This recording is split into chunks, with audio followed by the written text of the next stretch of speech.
BlacKkKlansman, the movie America needs, poignant, witty, and undeniably relevant. BlacKkKlansman tells the improbable true story of an African-American police officer who infiltrates the KKK. But not all true stories make good cinema. How did Spike Lee's BlacKkKlansman do? Read on to see what express.co.uk thought. As a scene from Gone with the Wind appears on the screen, you almost think you're in the wrong cinema. But Spike Lee does nothing by accident. BlacKkKlansman lays its setting for those unfamiliar with the insidious nature of racism in the United States by using the ubiquitous story of Scarlett O'Hara. While she searches through a train station full of dying Confederate soldiers, there is a brief tug at the heartstrings yank. Everyone knows how Gone with the Wind ends, and it doesn't end well for Scarlett. But BlacKkKlansman is not about Scarlett. It is not about Confederate soldiers or the lost great days Americans harken back to with deadly slogans. It is about one man named Ron Stallworth trying to dismantle a system built to oppress him. Based on Stallworth's memoir BlacKkKlansman, Spike Lee's adaptation remains close to its source material, making use of dramatic license in subtle ways, never warping what Stallworth risked to infiltrate the KKK. Ron Stallworth, played by John David Washington, becomes the first African-American police officer with the Colorado Springs Department and is forced to sit through questions a white prospect would never endure. He gingerly presses his palms to his well-manicured afro, his clothes meticulously curated in sleek 70s style. He would make a model police officer. He is sent to work in the records room. So much for being the Jackie Robinson of the Colorado Springs police force, as his chief tells him. Ron is moved from the records room to the undercover department. While leafing through a newspaper, he sees an ad seeking members for the Ku Klux Klan. He sets the paper down, dials the number, and BlacKkKlansman really begins. When he takes the idea of infiltrating the KKK to his boss, he suggests how he, as a black man, might pull this off. A double act. With the right white man, Stallworth says, we can do anything. The right white man is Flip Zimmerman, played by Adam Driver, referred to throughout most of the movie as White Ron Stallworth. While this seems like a throwaway moniker, it highlights the otherness with which people of color are often saddled. Being described as the White Ron is one way Lee holds up a mirror to the insidious racism coded in our language. Ron Stallworth makes inroads with the KKK via phone calls, and White Ron makes the face-to-face contact, and almost instantly suspicion of Flip's Jewishness lands him in a near-death situation. What started as a comedic double act is suddenly deathly serious. When the two cops receive their Ron Stallworth KKK membership card, Zimmerman, seemingly for the first time, ponders his identity, saying, "I'm Jewish, yes, but I wasn't raised to be. I never thought much about it. Now I think about it all the time."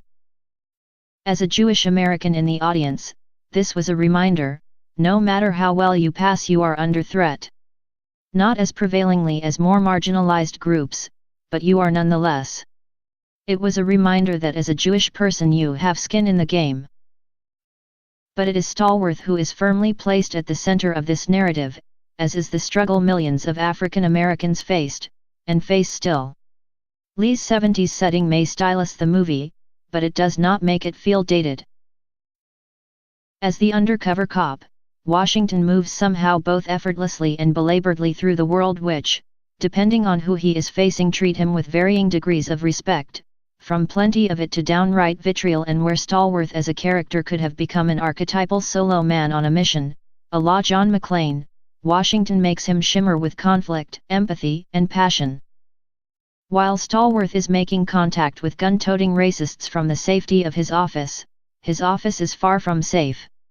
His interactions with white officers are another reminder, even where Stallworth is cautiously accepted, he is never really safe. Beneath all of the tension, the racism, the guns, and the hate, BlacKkKlansman is funny. So funny the audience was laughing out loud. so loud it was sometimes hard to hear subsequent lines of dialogue.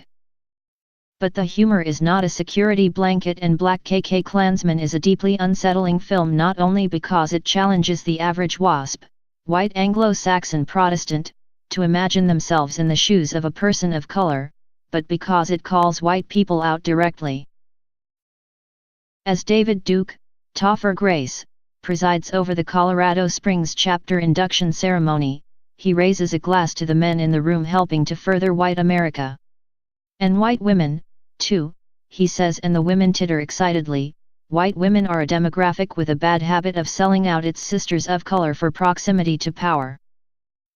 Those who find Lee guilty of heavy-handedness have not been paying attention to the rhetoric used on the other side, nor have they paid attention to the movie and the subtle ways in which Lee illustrates the persistent hatred breathing down the neck of Ron, of Patrice, of all people of color. The movie may have a few flaws, but BlacKkKlansman is so moving, so funny, and so poignant these flaws are easily outweighed. Much like the final moments in Get Out, written and directed by BlacKkKlansman producer Jordan Peele, BlacKkKlansman challenges audiences to think differently without telling them how to think, to shift expectations without telling them what to expect. This uncertainty, this second-guessing and constant fear linger long after the final theatrical moments of BlacKkKlansman, which in a swift moment undo what little feelings of triumph have been clawed at by Stallworth and his compatriots. BlacKkKlansman dances smoothly between being funny, poignant, heartbreaking, scary, and beautiful. BlacKkKlansman is the movie America needs, all people need, for it is a movie for all people.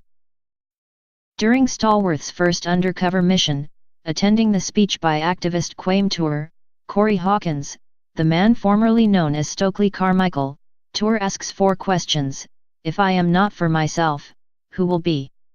If I am only for myself, what am I? If not now, when? And if not you, who? BlacKkKlansman's answer? It must be you. It must be us. All power to all the people. BlacKkKlansman is in UK cinemas Friday, August 24, 2018.